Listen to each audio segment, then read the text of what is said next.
60 বছর বয়স, 70 বছর, 60 বছর বয়স, এখনো এবার চা দোয়ানে বইয়া রাক্ষসের মতো কইরা টেলিভিশনে বেডির নাচ চায়। আশ্চর্য। আরে কিও, আরে চাচা আপনি মরবেন কোন বছর? আপনার বেডি সাউনের শখ মিটবে আর কোন বছর? আস্তাগফিরুল্লাহ, আস্তাগফিরুল্লাহ, আস্তাগফিরুল্লাহ, আস্তাগফিরুল্লাহ।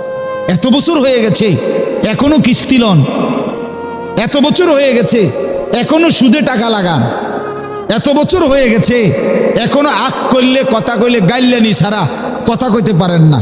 হায় হায়, বড় শক্ত মানুষে না? আড্ডি যেমন শক্ত হয়ে গেছে, গুনাও তো এরকম শক্ত হয়ে গেছে। কথা বলেন না, রাগ হইয়েন না, রাগ হইয়েন। আর যার কাছে রাগ লাগছে আপনি ছাইরা দেন, দৌড় এত কথা শুনুনের চাইতে পিছা দিয়ে ফিট বেটা বিড়ির কোয়ালে বেটা খাইলাম না বিড়ি।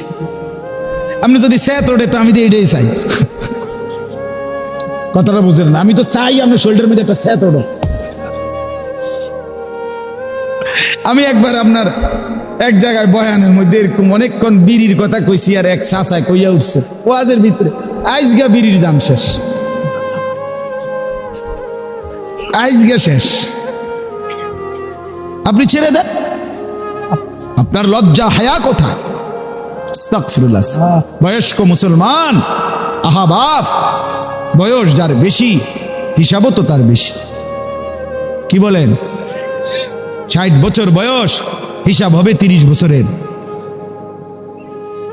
কি চাচা, কত লম্বা হিসাব, এত লাশ, এত জানাজা, এত মানুষের কবর আপনি পড়লেন, দেখলেন, এত কিছু আপনার আখিরাত মনে করাইতে পারলো না? এত কিছু আপনার কবর মনে করাইতে পারলো না? আস্তাগফিরুল্লাহ।